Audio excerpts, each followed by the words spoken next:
Live with CDP Sports Talk, a weekly sports and entertainment podcast sponsored by Barry Cullen Chevrolet. Live on YouTube, Facebook, Twitter, Twitch, and LinkedIn. And on audio via Apple Podcast, Google Podcast, Spotify, Anchor FM, iHeartRadio, Amazon Music, Radio Public, and TuneIn. Now, here's your host, Chris Palme.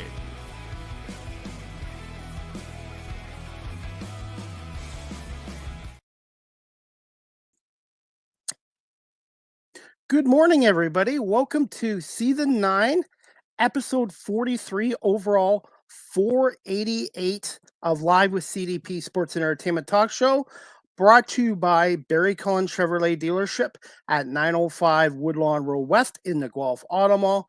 Check out barrycullen.com for the newest selection of new and pre-owned GM vehicles, along with their great selection of all-electric vehicles and Cadillac products as well. You can call the dealership at 519-824-0210. Tell them Chris Palme sent you, or you can email the dealership at info@barrycullen.com.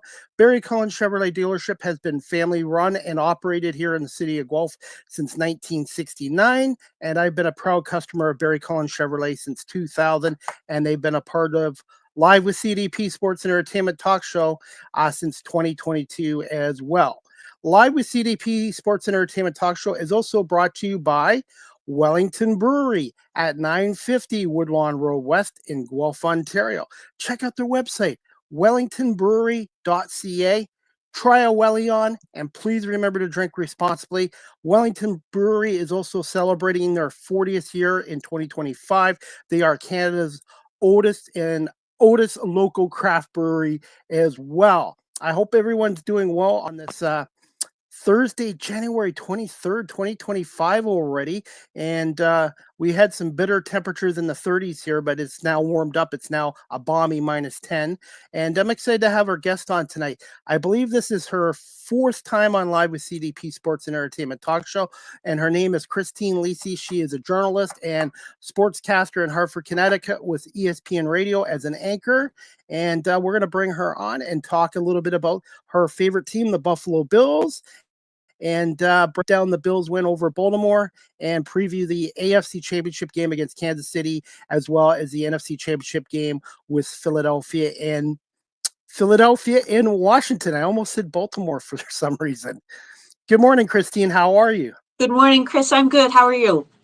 Good. Other than my little miscue there, I was going to say Philadelphia and Baltimore in the NFC Championship game, which would be impossible. But hey, I got to ask you, Christine, since you're a Bills fan and a Bills Mafia member, what are your thoughts on what the Bills Mafia is doing for Baltimore Ravens tight end Mark Andrews, who had a really tough game against Buffalo on Sunday?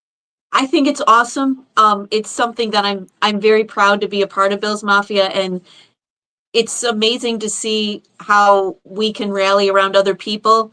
I know we did it for Lamar 4 years ago when he got a concussion in the divisional round against us. I know we've done it for Tua, just stepping up. And I know some people are like, well, you might not have done it if you lost, but we did it for Tyler Bass last year when he missed that kick against Kansas City. I think just because Mark has probably received a lot of vitriol for dropping that 2-point conversion attempt. And I just think it's a way to show people that we care. Like, you give whatever donation you can. And I mean, I just think I hope he realizes that it's just one play and it shouldn't define who he is. I know his teammates and his coach have said that to him, but that in that moment, that was such a tough moment for him. Your heart breaks for him. But I'm proud. I think it was it 60? It was $60,000 or $65,000 yesterday from Bills Mafia. 60. It was right now at 60. Okay. Because that was the last I saw, and it was nice to see that. I saw somebody say, hey, Del Reed, who's in charge of 26 shirts, hey, Del, does Mark, and he kind of rallies the Mafia. Is there anything we can do for Mark? And then I saw the update of the Diabetes Foundation that Mark has, which affects a lot of people, and I think that's great. And unfortunately, sometimes these athletes get hate and death threats from some of the fans. But I would say, Christine, on whole, majority of fans are compassionate, the majority. Obviously, there's going to be some bad apples, but Oh, sure. hey, Andrews is still a great player, and they're all human beings. They make mistakes. Yep. Nobody's perfect, and No. I'm sure nobody felt worse than him Oh, as a sure. professional athlete. Oh, sure. Like that, it's heartbreaking because as a Bills fan, it's happened to us various times, and this time it happened to somebody else. So he'll be great again, right? Like it's like you say, that one moment, it shouldn't define his career, and it won't.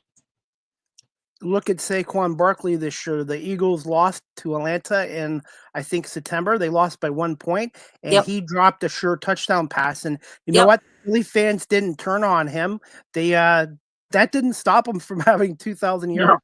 Even no, the no, no. even the great players drop passes. It happens. Nobody's perfect, and sometimes some people think these guys are like robots or AI, Mhm. and it's like they're not. Everybody makes mistakes, and you know what? That was a terrific game against the Baltimore Ravens, and that was a nail biter too. It was. I thought it had the potential to get away from Baltimore, right? Like, when I'm going to say we, because I always say we, when we received the opening kickoff of the second half, I was like, okay, we score here. It's, 28, whatever, 28-10. And then, it becomes a lot harder for Baltimore. And I think that, like, credit the Ravens, like they were able to, to stop Buffalo and make a game of it. I think though, like you kind of wonder what happened. Like you always do this as a sports fan or analyst or whatever. Like you wonder what happened. Like if the Bills score even like 3 points on both of those on the first two drives of the second half, like how that changes things. But they came back. I think like the turnovers, that was a lot to overcome that. Three turnovers. What the one by Andrews and then the two by Lamar. I'm like that's tough, but I mean Baltimore certainly made a game of it and certainly made it stressful for Bills fans near the end. And John Harbaugh, I know he gets criticized a lot, but he's a terrific head coach, and Mhm. they made really good adjustments in that second half, and they held the Bills to 6 points. And the Yes. biggest difference in that game, you're right, it was the turnovers. They had 3, Buffalo had none. The Bills were able to get 7 points off one of those turnovers. I believe it was off the Andrews. No, I think it was the Lamar interception they got 7 points off of. Yeah, there was one, and I wonder what would have happened too. They called a bad holding penalty on Deion Dawkins when the Baltimore defensive lineman just kind of slipped. And if they hadn't called that, I wonder like if we could have scored on that one too. You know what I mean? Because that made it like third and whatever it was, 3rd and 20, which would be almost impossible to get done against that Ravens defense. But yeah, I just think that those.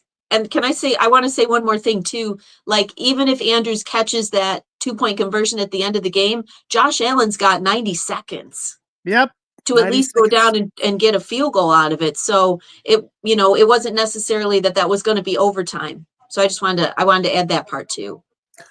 Like, look at last year's game when Tyler Bass missed that field goal to tie the Yeah. game up. Let's say he hits that field goal. Mahomes still has what, a minute and 4 Yeah. seconds to drive the Chiefs down too. So, and you know this, Christine, as well as anybody in the NFL. You leave a quarterback even 30 seconds, and you Sure. still could get beat in a tie game. Yeah, sure, because there's so many amazing quarterbacks now, right? Like there's Josh, Lamar, there's Pat, like Justin Herbert, Jalen, like all these guys are really, really good. It's not like, I remember when I was younger, I feel like an old person saying this, but it feels like, if you were down, like, I don't know, with like 2 minutes left or like the game was over, right? Like it's Yep. just, everything is so different now. Like whether teams go for it on 4th down and like it's really changed a lot over the last like 20 years. So it's, you never, until the clock reads 0, it's never really over.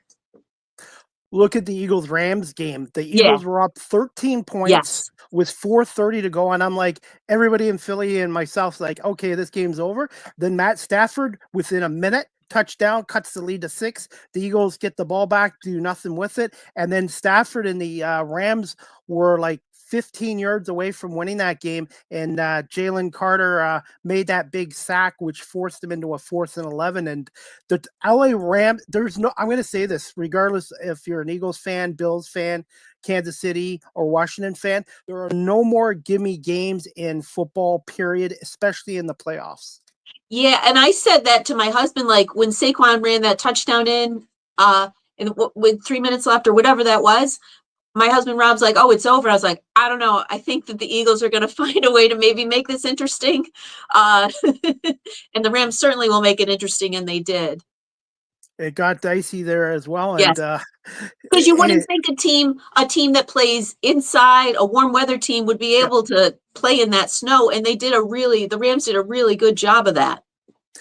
It's not like the old days back in the 70s and 80s or even the 90s. These teams nowadays, it doesn't seem like the inclement weather bothers them anymore. And I wish that the fans and the media would stop saying, "Oh, the weather, the West Coast." You know what? These guys are all professional athletes, and they're paid a lot of money. And you're right, the weather wasn't a factor for the Rams. And it's funny.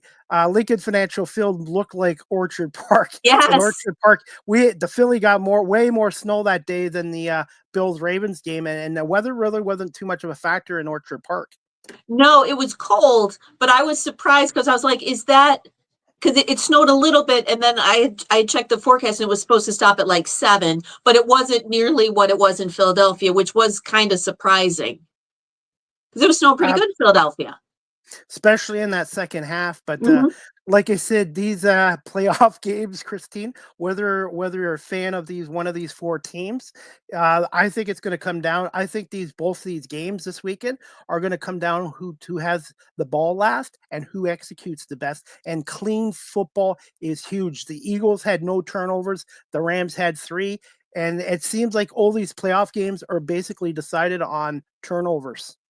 Oh yeah, for sure. Like I think what did they say, the final 4 teams, like a clean game in their last game, and that really is the key, because like turnovers will kill you in the regular season, and then at this point everybody's good. Not everybody's really good. So I mean, for the most part they'll make you pay, even if it's with a field goal. That could be the difference, like at the end of the game. What are your quick thoughts on the Baltimore Ravens? Like, do you feel this team needs to make changes with John Harbaugh and Lamar Jackson? Because I still feel like the window is still there for them next year. I don't think they need to make any changes. Like Lamar will probably win his 3rd MVP. John Harbaugh is an excellent coach. They have excellent weapons on offense. Their defense is really, really good. I think their passing defense struggled a little bit, but they really turned it around near the end of the season and into the playoffs.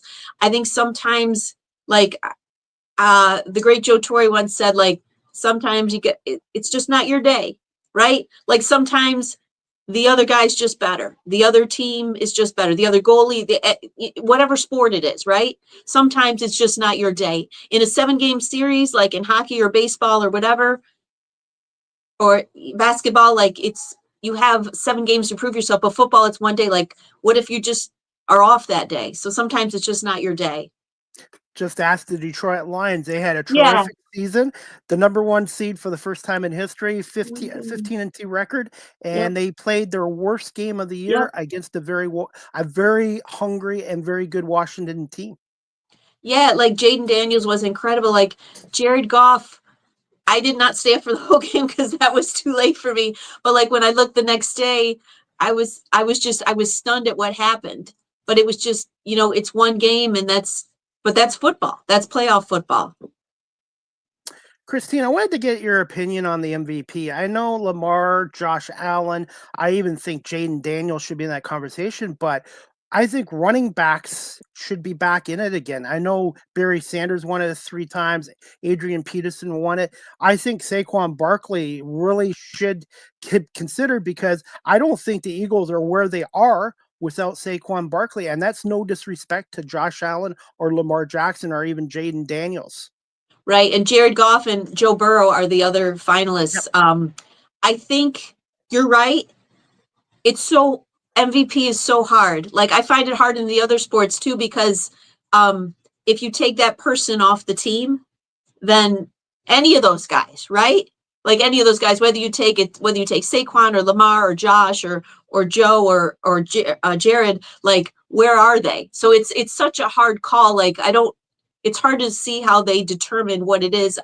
I'll just say from like a Josh standpoint, the weapons he had to work with weren't quite what the other guys had. And Saquon, that's a whole different animal. Like he transformed them. Like Yes.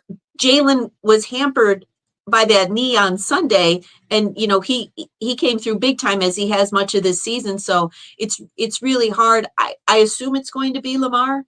I'm not sure. But we'll find out 2 weeks from tonight on the 6th. I really think what they should do is call it the most outstanding quarterback and then most outstanding offensive player. I think if you can't give it to Barkley, the MVP, then give him the most outstanding offensive player and most outstanding quarterback. I think they should tweak the award a little bit. Sure. I think Saquon is up for offensive player along with Joe Lamar and then Jamar Chase and Derrick Henry. So he could get one of those. I assume that's probably going to go to Joe Burrow because of the season he had. So yeah, like but I understand your point about Saquon. They could maybe tweak something. Absolutely. But you know what, as an Eagles fan, really the only trophy that he and the team wants is the Super Bowl. And that's what it's all about. So the MVP is nice, but winning the Super Bowl is the ultimate and the most difficult to win. Yeah, would you rather have 3 MVPs or like 1 Super Bowl, right? Like that's, Josh said that earlier this year. They asked him, they said, what would it be?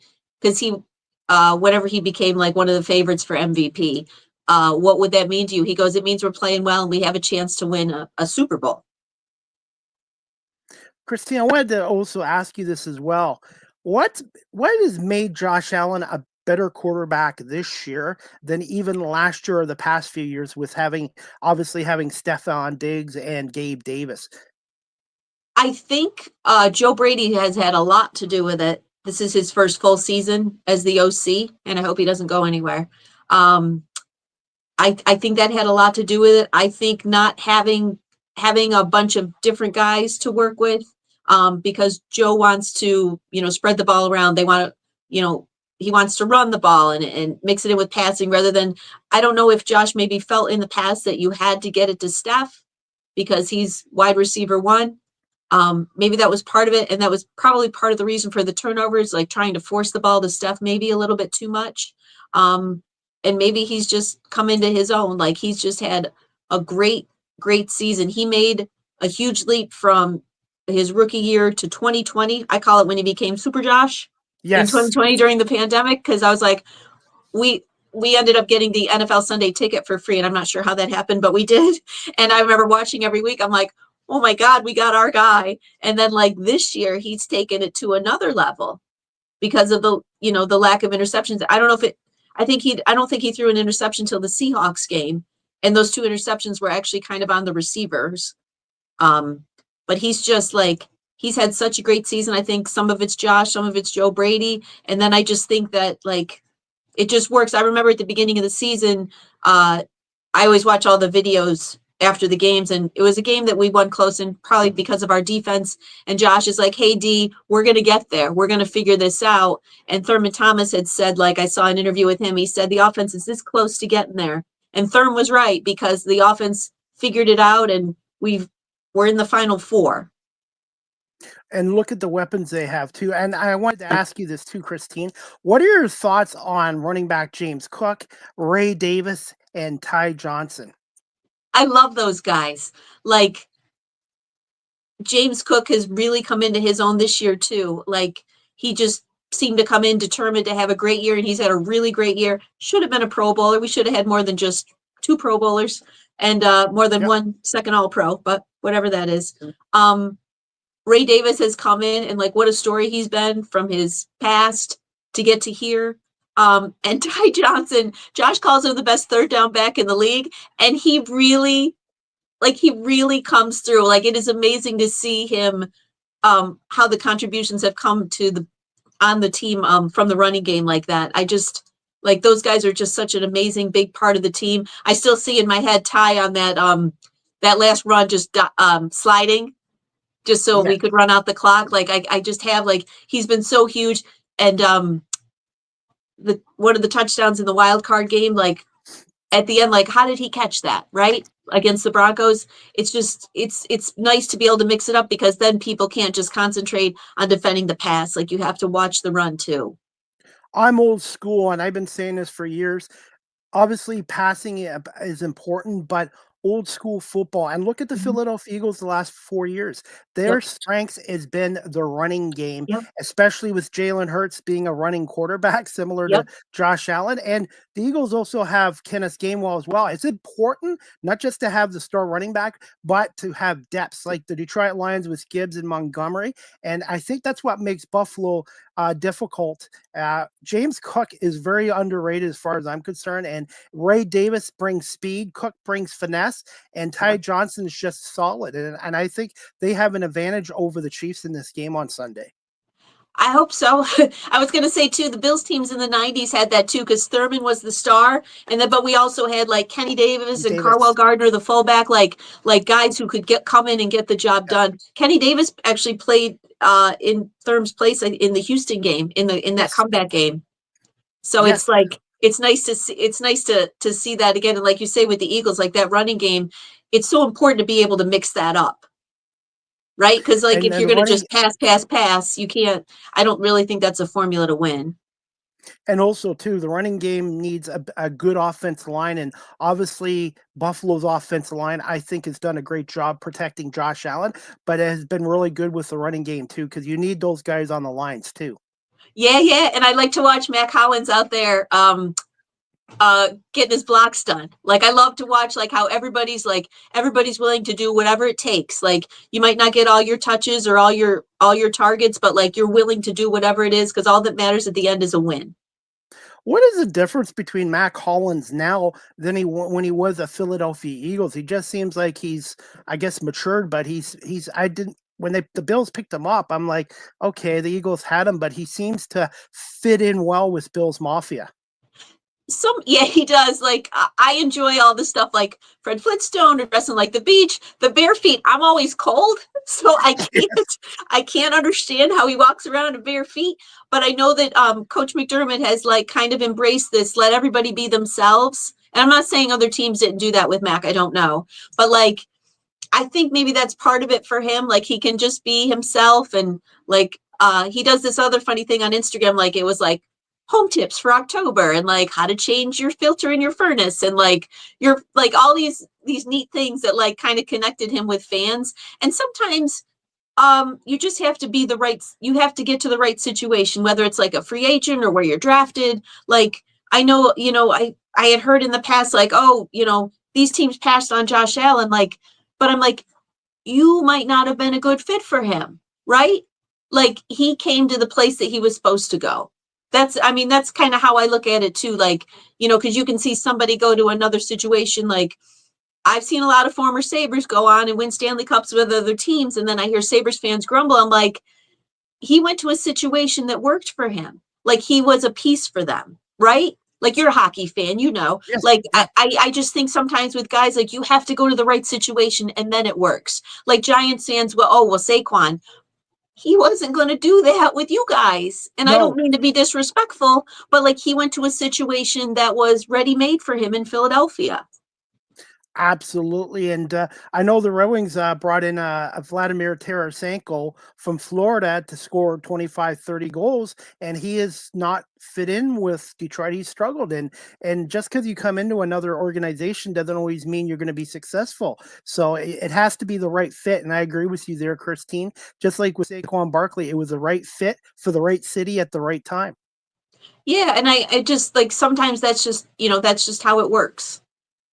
Hey, Christine, before we let you go in a few minutes, what are your thoughts on the Bills receivers with Shakir, Coleman, Knox, Kincaid, and even Curtis Samuel? They've been using him a little more in this offense too, the former Washington Commander. I got to say, I love Khalil. Like, I remember thinking last year in that Steelers wildcard game, that touchdown where he didn't touch the ground, I'm like, this is one of the most... Next to the Josh run, that long touchdown run, that Khalil thing, Khalil touchdown where he didn't touch the ground, he just kept going. That was amazing. And I remember thinking to myself, because I was here working, because the game got postponed because of the snowstorm. And I remember thinking, that kid's going to be outstanding. And he has been so good. Like his yards after the catch and what he's able to do with the ball. I'm amazed at that. Like Curtis Samuel, I know there was some grumbling about him earlier, but he's come up when we've needed him. Dalton and Dawson, they've had a nice year. You'd like to see a little bit more out of them. Mac Hollins comes up with big catches. I like the group. You going into the season, Chris, you heard a lot of grumblings like, oh, well, he's got nobody to throw with. What are they going to do? They're going to finish third in the division. And it's worked so far. Shakir, I'm going to say this. He reminds me a little bit of Julian Edelman and Wes Walker. He's got good speed, good hands, but his football IQ makes him dangerous. And I think Shakir is going to have a big game against Kansas City on Sunday. A little Cole Beasley too, right? Yes. Because he had his first year with us, especially, it was like, oh my goodness, like how did Dallas let him get away? I remember thinking that. But yeah, like I think I really like him, and I think he's going to be like one of the true, like he's such a key piece, and I hope he has a big game on Sunday. It won't be easy against that defense. Spags' defense is unbelievable. Josh once said 2 of the toughest defenses he faces were Spags and then Rob Saleh when he was with the Jets. Sean McDermott is in his 8th year as head coach of the Buffalo Bills. Josh Allen's in his 6th year as starting quarterback. Christine, do you feel that this could be the Bills' last chance to beat Kansas City and get to the Super Bowl with this core if they don't beat the Chiefs on Sunday? I don't believe this is the last chance. I also don't believe in Super Bowl windows. I think that's a myth because Peyton Manning's window probably should have been closed because we kind of frame it in quarterbacks, right? Like John Elway won 2 at the end of his career. I don't know if his Super Bowl window should have been open. I just think that like good point with Elway. That's that's just my opinion.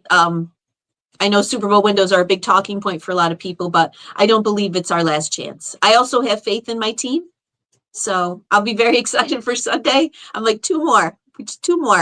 I had a guy that works on the TV side. I walked by him today. I have a Bills coat, and he had a Raiders coat on, and he said, "Hey, go Bills!" And I said, "Go Bills, 2 more." And he goes, "That's right, 2 more." As for Sean McDermott, how much has he evolved and changed as the head coach of the Bills since he's taken over since 2017, from your perspective? I heard Josh say this in an interview this year. Like Sean used to be much more of a I don't know if he used the word micromanager, but very hands-on in everything. And I think maybe he's kind of pulled back and kind of let his coordinators do what they want and not run such a tight ship. And I think that's kind of helped too with the team this year. I know Marv Levy kind of used to delegate. Like he was the head coach, but he let his guys do what they were supposed to do and what they were paid to do. So I think maybe Sean's done a little bit of that. He seems to be a lot more laid back. I don't know how much laid back you can be as a coach, but I think he's been a little more laid back this year. I've always been a big Sean McDermott fan.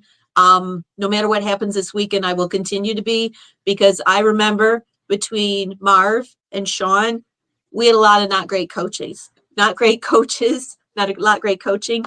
And that's the same too, like between Jim, Kelly, and Josh, like we had not a lot of great quarterback play either. So I relish what we have right now. I know with the Eagles, obviously the Andy Reid was there 13 years, but it got to the point where Andy really needed a change of scenery. Sure. And I think that was the best thing for Andy to go to Kansas City, a good fit, obviously, and Nick Sirianni coming to Philadelphia. So I was just trying to get a Buffalo perspective that does the fans feel that if they don't win Sunday, that McDermott should be gone. But I guess you feel he should still be there long term then. Because who's your choice? Like, good point. Who are you going to bring in? Like, I like our coaching staff. I love our team. I love our coaches, and I love Sean. So I think like that's the thing. Like, okay, you want to get rid of somebody. Who are you bringing in? Because sometimes you become a carousel of coaches, and the Bills did that for a while. Teams like the Jets have done that. And I know that people complain about Mike Tomlin, but who are you bringing in? Right? I was just going to, And the Rooneys don't operate like that. They No. don't make, they've had 3 coaches in my lifetime. Since 1969. Yeah. And it's crazy.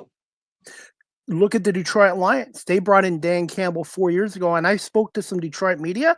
His first year there, they wanted him fired and gone. And thankfully, Sheila Ford Hamp, Brad Holmes did not do that. And I wanted to get your thoughts too on Gerard Mayo. The Patriots brought him in for a year in a rebuild, and they fired him. And to me, a coach needs at least 3 or 4 years to have an opportunity to turn a franchise around, in my opinion. At least 2. Right, like 1 year. Okay. I mean, I could see.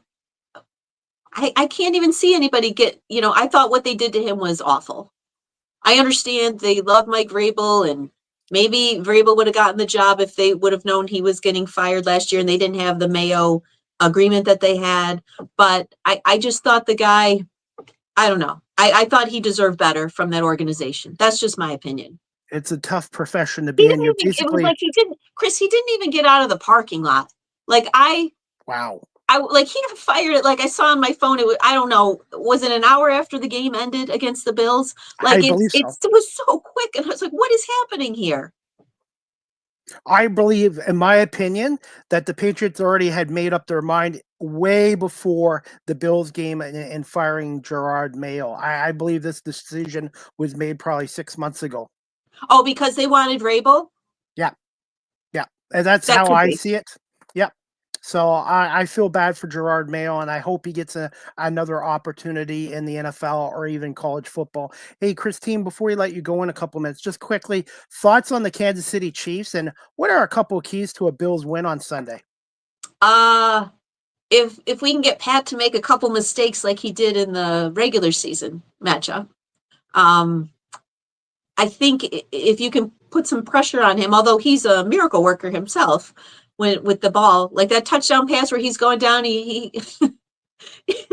was like, what is this? Right? Like, are you kidding me? He's in the grass and he's like, oh, no, I'm going to throw this touchdown pass. Like, he does these things that nobody else can do, which is just amazing. Their defense is going to be really, really tough. So mistake-free football, obviously, on Josh's part and the part of the offense.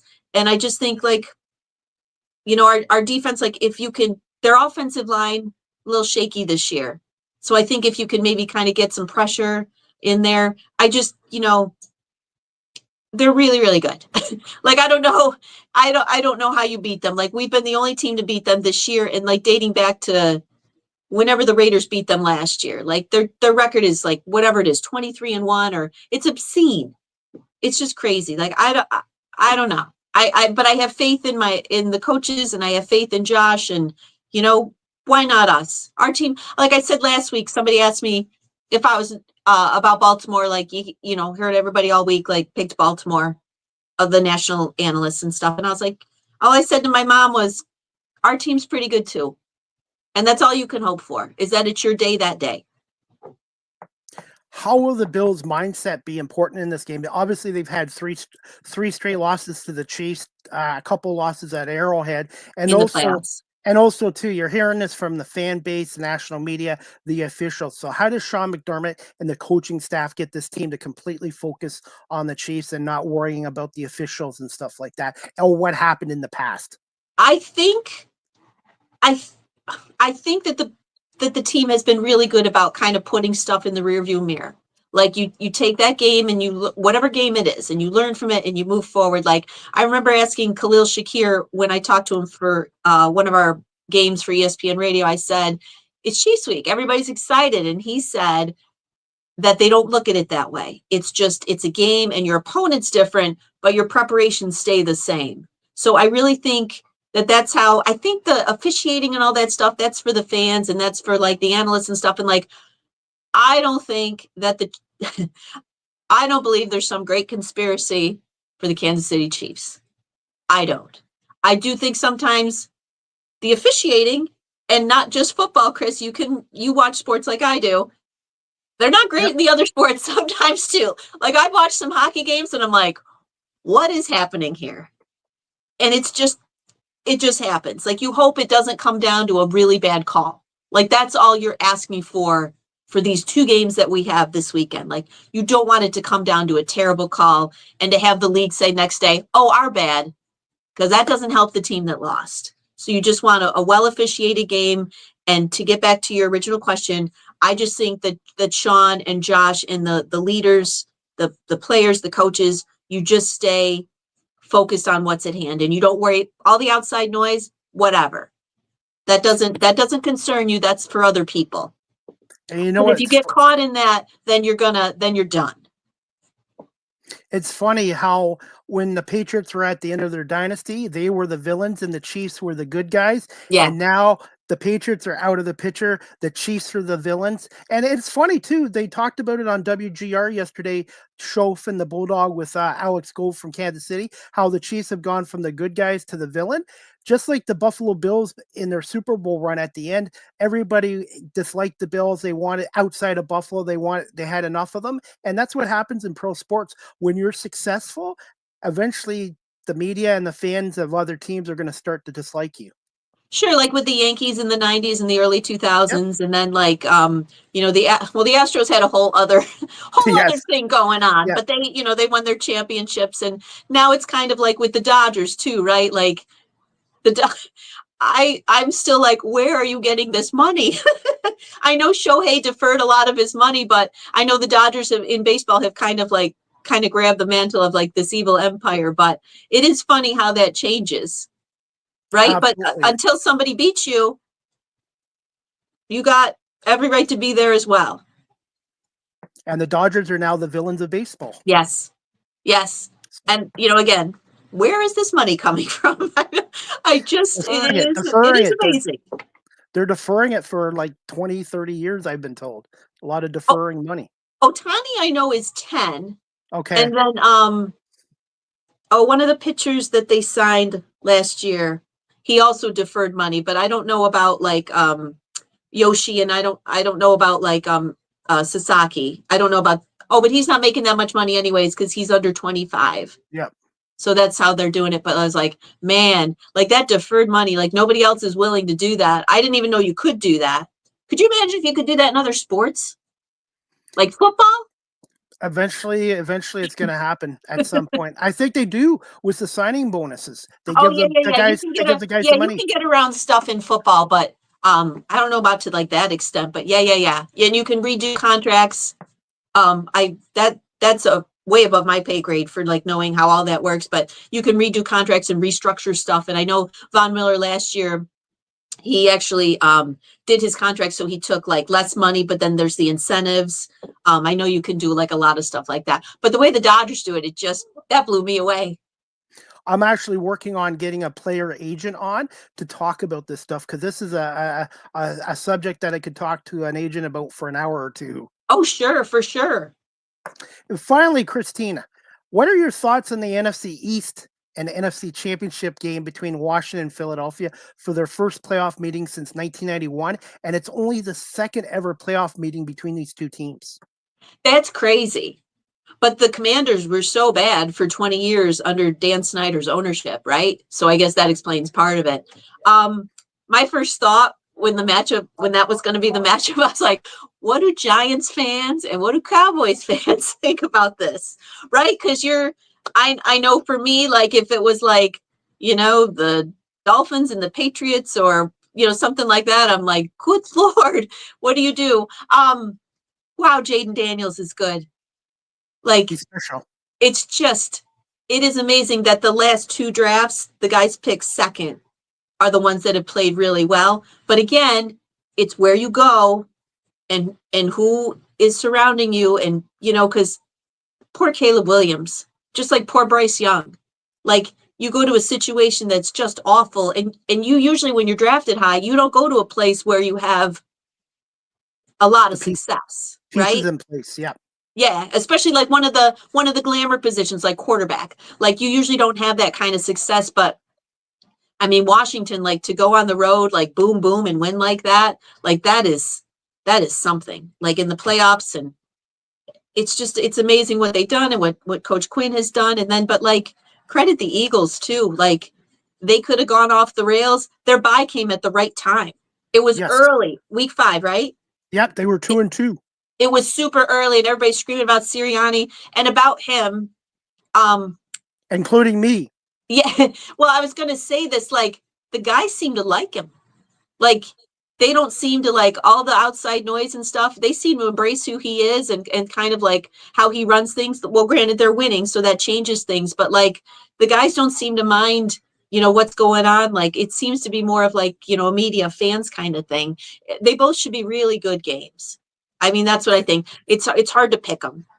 Really good games. Jalen's knee injury, that is huge. That is huge because like him being able to move and run and like that's such a big part of their offense. And I know Saquon is Saquon, but like that seems just big to me. It's just like with Josh Allen. If he had a knee injury, yeah, that would affect him as well. Obviously, he can pass the ball, but that's huge. By the way, I'm kicking myself with Jaden Daniels. I met him at the NFL draft in Detroit. I did media coverage, and I got to talk to him, and I was really impressed of how mature and humble he was. And I'm kicking myself for not doing a quick interview with him and getting a picture with him. But if it wasn't Philadelphia, I would be cheering for the Commanders because they have not been relevant since Super Bowl 26. And one of my friends from Washington, Adam Patacci from the Tony McGee show, he feels this is their first franchise quarterback since Sonny Jorgensen. Ooh. That's how long it's been. Yeah, because Super Bowl 26, they had Mark Rippon. Yes, the Canadian. And then before that, they had Doug Williams and Joe Theismann. Joe Gibbs won 3 Super Bowls with 3 different quarterbacks, but he thinks this is their first franchise quarterback since Sonny. Wow, that is something. My goodness. How do you see these games playing out Sunday? Buffalo, Kansas City, and Washington, Philly. Who do I think wins? Yes. I don't know. It's hard for me. I don't want to pick the Bills game. I'm not going to touch because like I hope we win. Like that's what I'm going to say because I'm not going to get bit by any prediction. I do think it's really hard to win in Philadelphia. Like that atmosphere and I mean I know that but Jalen got hurt in that last meeting, right? Like I know Washington won that last meeting a couple of weeks ago, but he got hurt. So and he's coming into this game with that knee injury. So yeah, that's how effective he's going to be is going to be huge. Right. It is hard, but the Philadelphia's defense is really, really good. I'm going to punt on that one too, but I don't know, like the pressure has not gotten to Jaden yet. Right. No. Like, but also he played in the SEC, right? Like he played at LSU. He played at Arizona State. Like he played at schools where like you have hundreds of thousands of fans screaming at you. So I mean, I think he's ready for the moment, but it's just really hard to say. And for the AFC, like the Chiefs are the Chiefs, right? But I think the Bills are pretty good too. And I feel an X factor for the Bills in that game against Kansas City is going to be Ray Davis, and for the Eagles against the Commanders, my gut feeling is going to come down to Jake Elliott because Jake's missed a lot of kicks from 50 this year. He's missed a lot of extra points. So I think Jake Elliott's going to be an X factor for the Eagles, and Ray Davis, who I really like on the Bills, I think he might break one off in that game. That would be awesome. It's funny, Chris, about the kickers that have had so many problems this year. Like it is like, what is happening? Like I understand, like, guys are missing from like 50 yards and stuff, but like even some of the closer ones, like it's weird how this season, like a lot of guys, the guy in the Texans kicker whose name I can't escape. Yeah. Like he hit a 60-yarder to beat us earlier in the season at the gun. And then he missed like some gimmies. And I was like, wow, and then I do have to say, like, I credit Tyler Bass. Like it could have gone off the rails for him. And then he hits like a 57-yarder against the Dolphins to win that game. And he had a couple last weekend. Like I credit guys who are able to kind of like regroup. And, Justin Tucker had a tough year, but he kicked, he was fine last weekend. It's really weird. Like it'd be interesting to see. I wondered like why this happened this season. It wasn't just like one or two guys, like it was a lot of guys. And covering the Canadian Football League for the Toronto Argonauts, there's been some former NFL kickers in Canada too. And you need the snapper to do his job, Yeah, the yeah, yeah, holder. There's a number of yeah. factors, and people don't realize, the fans don't realize how much work there is. It's not just kicking a football, but it's a mental side of it. And you need all operations to go smoothly to get that kick through the goalposts. And the wind too, like when you're outside, like I remember, I was trying to think, like it was the Oilers kicker in the Bills game in '93, the greatest comeback ever. Montgomery. He said he went out to kick a field goal, and he said, or he or the snapper said, or the holder said, it was amazing because at that time it just started like raining, right? Like you have to deal with all these elements, and I think it's so much different when you're a visiting kicker. Like, because you don't know the winds and you don't know all this stuff. So, like, I think that, that's an advantage too. But you brought up a good point, Chris. Like, everything has to go right. It's not just the guy lining up. It could be a bad snap. It could be a bad hold. It could be the wind, the snow, a lot of stuff. It's a thankless job, because when you're successful, Yeah. no big deal. But when you Yeah. miss an extra point or a field goal, Yeah. you're scrutinized big time. Yeah, because like you're like, oh my God, could that in the playoffs? It definitely could come back to bite you. Absolutely. And I feel in one of these games, it might be the deciding factor. And Kansas City's got a great kicker in Bucker, and Buffalo's got a good one in Tyler Bass. And Yep. before we let you go, Christine, what's a quick fun fact about yourself, and where can my audience follow you on social media and ESPN Radio as an anchor? On Twitter or X, whatever you want to call it. I'm at ESPN Christine, and then like Facebook, Instagram. I'm on Blue Sky, which I like. That's I'm nice, on there like, too. Yes. I'll have to follow you. I didn't realize you were on there. I'll have to follow you. I joined it. Like, it's just Christine Lisi.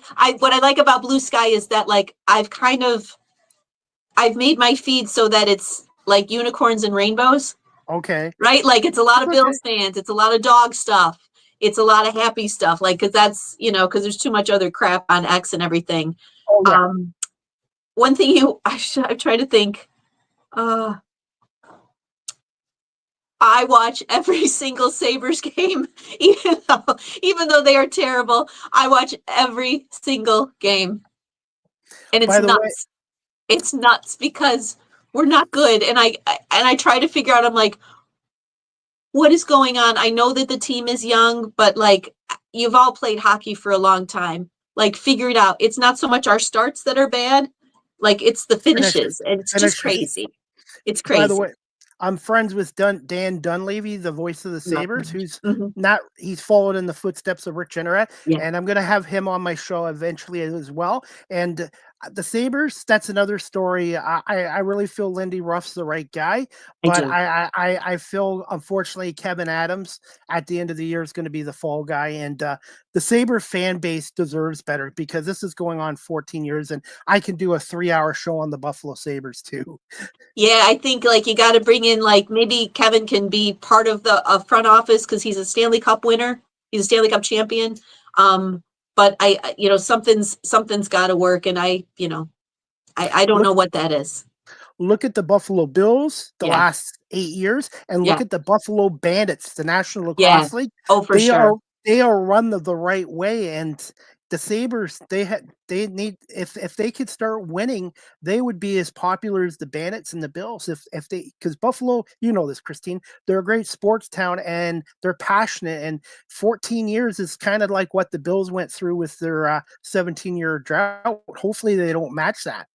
Yeah, and I got to say something about the Bandits. I don't know anything about lacrosse, but those games are fun to watch. Like, I'm like, I don't know what's happening. I don't understand anything about it. But I mean, I watched the finals last year. I watched one of the matchups at my mom's house when I went to visit her, and I was like, no idea what's going on, but this is awesome. It was just fun.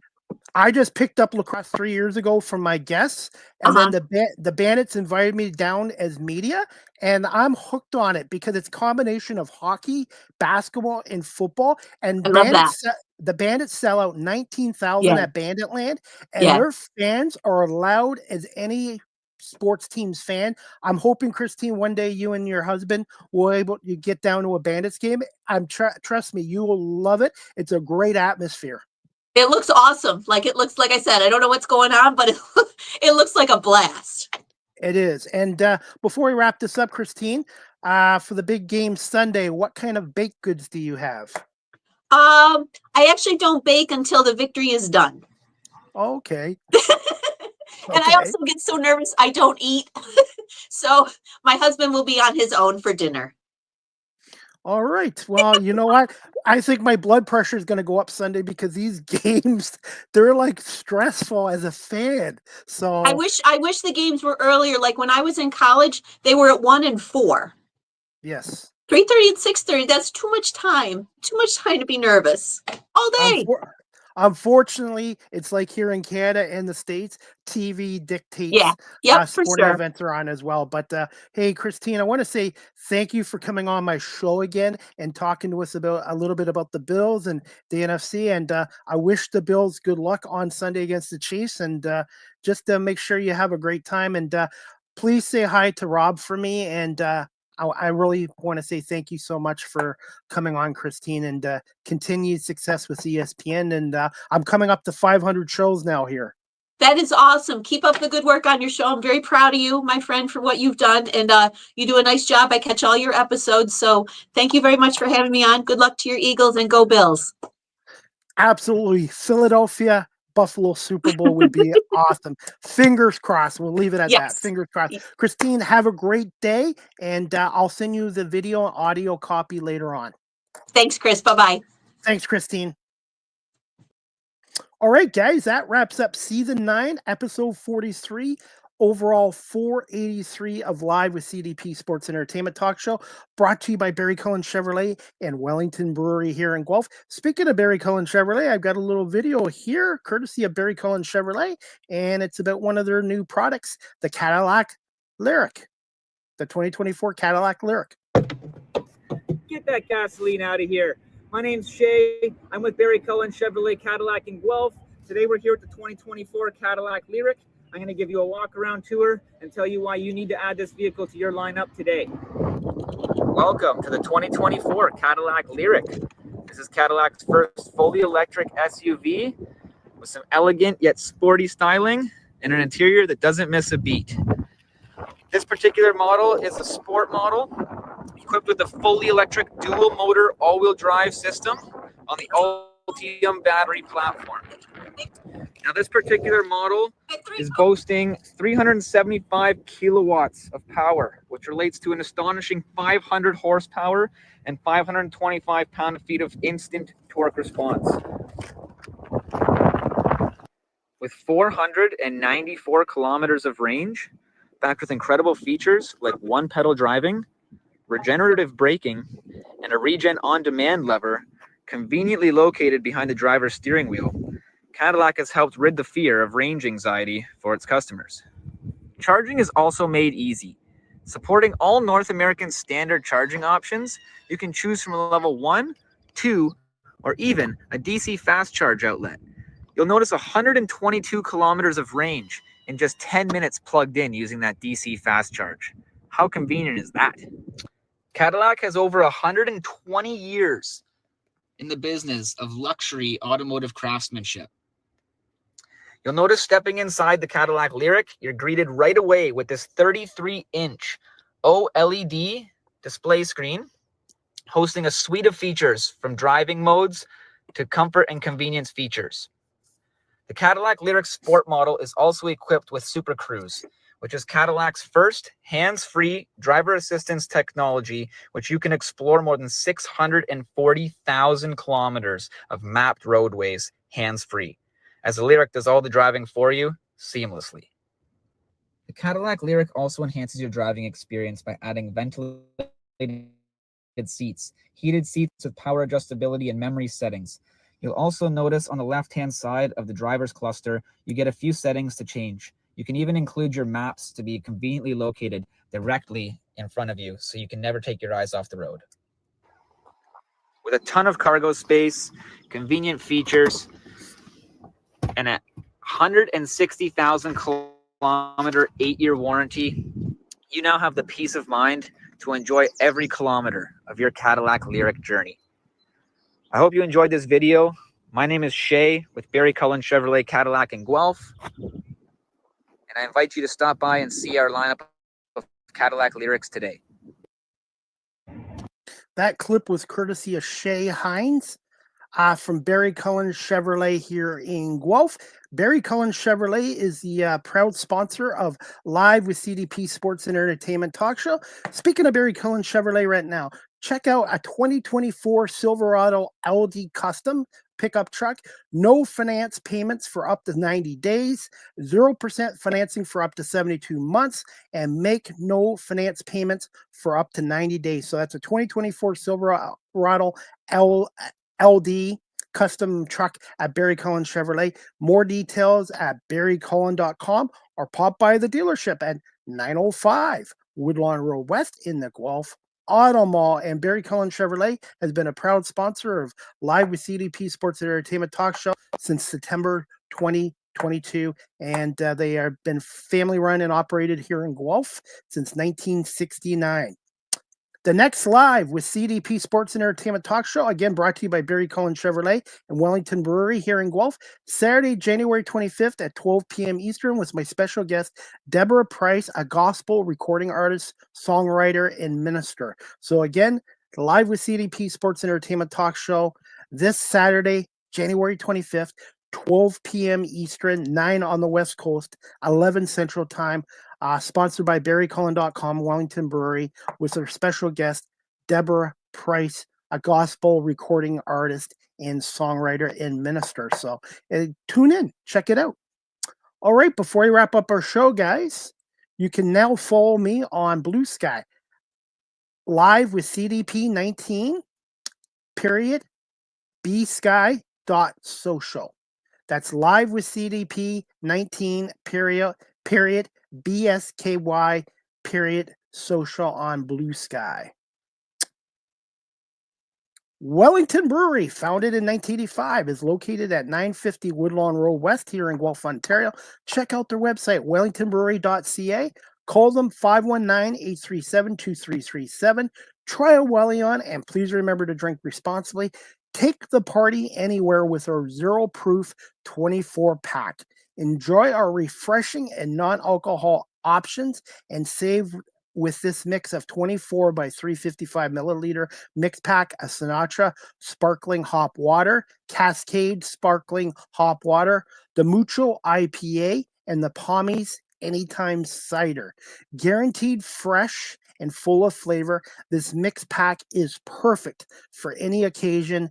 6 cans by 355 milliliters each, the Sinatra sparkling hop water, the Cascade sparkling hop water, and the Mucho non-alcoholic IPA. And again, the Pommies should be named after me. The Pommies Anytime non-alcohol cider. You can pick it up at Wellington Brewery at 950 Woodlawn Road in Guelph, West in Guelph, or you can check out their website, wellingtonbrewery.ca. And Wellington Brewery is a proud sponsor of Live with CDP Sports and Entertainment Talk Show.